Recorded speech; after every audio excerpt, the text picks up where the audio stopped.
अच्छा, एक कंगना की जितनी भी फिल्में होती हैं ना, मैसेज देती हैं हमेशा, क्योंकि कंगना फिल्म की हीरो हीरोइन दोनों होती हैं। इनकी फिल्में हमेशा मैसेज देती हैं कि महिलाएं जो हैं वो पुरुषों से आगे ही नहीं बल्कि पुरुषों को पीछे छोड़ चुकी हैं। हमारे शो में भी ऐसा है। हमारे शो में भी एक ऐसी महिला है जिन्होंने एक पुरुष को ऐसा पीछे छोड़ा।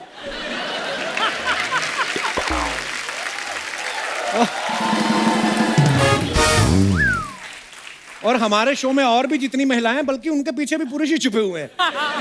कॉम्बिनेशन देखिए आप। स्पेशल। अच्छा, आपने जयललिता जी की बायोपिक की है।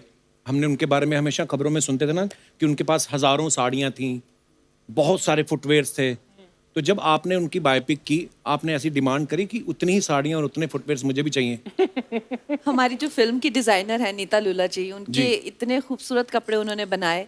और अक्सर एक्चुअली मेरे साथ ऐसा होता था कि मैं एक सीन करती थी तो उन्हें कहती थी कि ये साड़ी मैं रख लूं, बहुत प्यारी है। अच्छा, आप पूछती हैं? हाँ। देखो, पूछना भी होता है। ये तो नहीं पूछती। ये मेरे ही है, डोंट वरी। यहाँ से नहीं मांगती मैं। तो मतलब वहां पे इतनी सारी उन्होंने ऑब्वियसली हाँ मंगवाई जी, होंगी बहुत चीजें। ज्यादा, बहुत सुंदर सुंदर कपड़े बनाए और जूते कपड़ों की मुझे कोई कमी नहीं थी। नाइस, पर ट्रेलर बहुत ही कमाल का है Kangana. Thank you.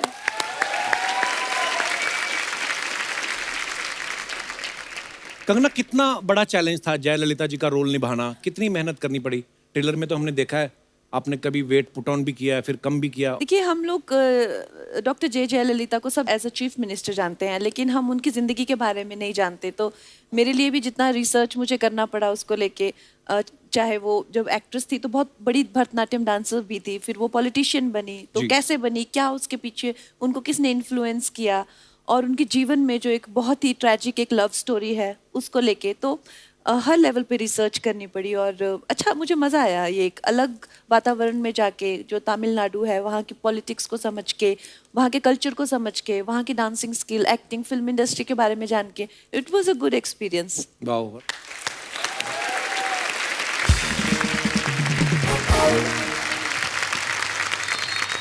Kangana, south में मैंने जैसे अभी आपके आने से पहले बात कर रहा था कि अपने एक्टर्स को, अपने लीडर्स को वो भगवान की तरह मानते हैं।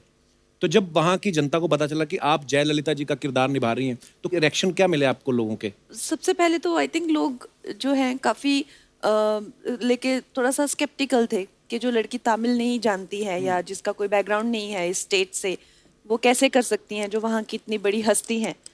लेकिन फिर आई थिंक जब कुछ कंट्रोवर्सीज हुई, जिस तरह से मैंने स्टैंड लिया, तो उसके बाद लोगों ने कहा ये बिल्कुल सूट करती हैं ये इस रोल पे। अच्छा कंगना, इस फिल्म में आप जयललिता जी का किरदार निभा रही हैं, जो फिल्में छोड़ के फिर बाद में राजनीति में आई। तो मतलब आपका क्या प्लान है आगे? मेरा अभी ऐसा कोई प्लान नहीं है।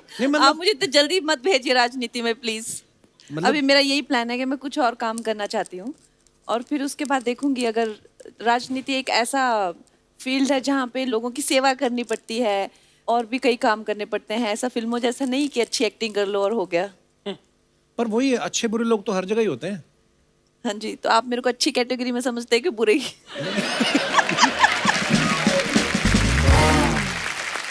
कंगना, जब लास्ट टाइम हमारे शो पे आई थी, कंगना आपने एक बड़ी अच्छी बात बोली थी, मैं आपको दिखाना चाहता हूँ प्लीज। लोग आपको इतना चाहते हैं, आपके इतने फैंस हैं, और शाहिद भाई आप इस बात को बखूबी समझते हैं कि आप अपने फैंस के साथ कैसे इन टच रह सकते हैं। फिल्में तो आपकी लोग देखते हैं, लेकिन जब आप सोशल नेटवर्किंग पे रहते हैं, कभी कभी उनको कुछ रिप्लाई कर दिया, जवाब दे दिया। शाहिद भाई तो हैं, ट्विटर पे भी हैं, फेसबुक पे भी हैं, आप क्यों नहीं रहती सोशल नेटवर्किंग पे? आप, मुझे ऐसा लगता है कि जैसे सोशल नेटवर्किंग पे सारे वेले लोग होते हैं जिनको कुछ काम नहीं होता करने को। उन लोगों से तो बात हो नहीं पाती जिनको जानते हैं, जिनसे जान ना पहचान उनसे क्या बात करें। जो काम करने वाले लोग हैं वो अपने काम पे जाते हैं, वो अपनी जिंदगी की इतनी दिक्कतों में उलझे हुए हैं, और जो सारे वेले रात को जो ट्विटर पे रहते हैं ये और बात। मतलब कंगना, ट्विटर, फेसबुक, पता नहीं इंस्टाग्राम, और खुद को इन्होंने कितने केस भी करवा लिए खुद पे ये वेला की वजह से। देखा नहीं, पर ये बात है तो सच्ची है? जब कोरोना नहीं था तो मैं अच्छा खासा बिजी थी, जैसे कोरोना हुआ ऐसी वेली हुई मैं। लॉकडाउन लगा तो मैं ट्विटर पे आई और जैसे लॉकडाउन खुला ट्विटर ने मुझे बैन कर दिया। जैसे मैंने 2013 में ट्विटर ज्वाइन किया और 18 तक आते आते 5 साल में कुछ कंट्रोवर्सी हुई। इनका लॉन्च ही कंट्रोवर्सी से हुआ। मैं मात्र 6 महीना भी सरवाइव नहीं कर पाई हूँ। मेरे पे इतने केसेस हो गए, अच्छा, कम से कम नहीं तो 200 FIR हर दिन मेरे पे होती थी। और उसके बाद उन्होंने मुझे खुद ही बैन कर दिया और मैंने कहा चलो बला टली। आपकी मम्मी हिमाचल में रहने वाले इतने भोले भाले लोग होते हैं हिमाचल के, उनने पूछा नहीं कि कंगना गई तुम अकेली थी, वापस आई हो इतने बंदूक वालों के साथ? कंगना, सोशल मीडिया पे आप काफी एक्टिव रहती हैं, नीचे लोगों के कमेंट्स बड़े फनी होते हैं, तो टाइम नहीं मिलता तो हम लोग फनी कमेंट्स ढूंढ ढूंढ के निकालते हैं। हम आपके सामने कुछ कमेंट्स आपको दिखाना चाहेंगे कि लोगों की क्रिएटिविटी देखिए आप।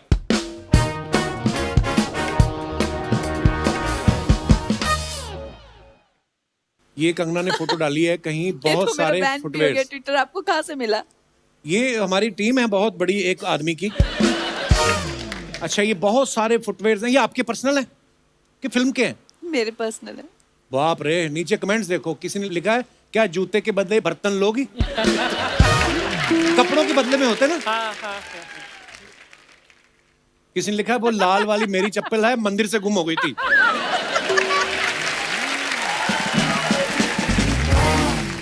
नीचे किसी ने रिप्लाई भी किया है, फैन भी लड़ते हैं, वही ना जो तू लेडीज संगीत से उठा के लेके गई थी। मैडम एक साइज छोटा दिखाओ ना। किसी ने लिखा ये तो हील स्टेशन लग रहा है। Hill station. हाँ, कोई वर्ड प्ले कर रहा है। अच्छा, ये सबसे मजेदार, कितना स्ट्रगल किया आपने मैडम, जूतों की दुकान से बॉलीवुड की क्वीन तक।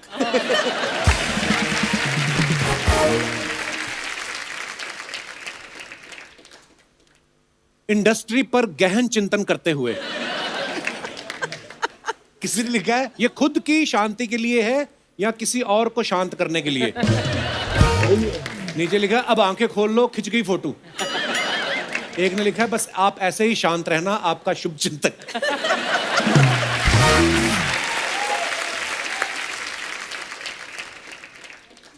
किसी ने लिखा है एनर्जी बचा रही है, करण जौहर पे खर्च करेगी।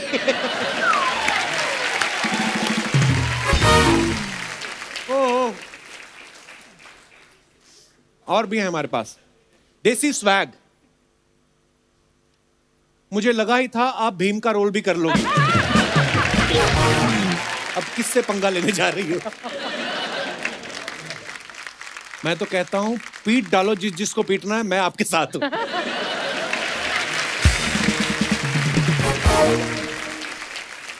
Today is brought to you by this incredible childhood nostalgia. आपके भी जुएं पड़ती हैं क्या मैम? और नेक्स्ट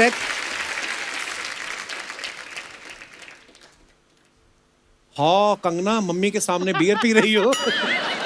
नीचे रिप्लाई किया अरे पेट्रोल है वो। किसी ने लिखा सब डूब के मर जाओ, सरसों का तेल है, मसाज करवा रही हैं कंगना। मैम कालीन के ऊपर बैठ के आबरा का डाबरा बोलो, ये हवा में उड़ जाएगी, मस्त घूम के आना। अच्छा, नीचे कोई दीवाना है आपका, कहता सासू माँ जरा धीरे, इनके बाल बड़े नाजुक हैं।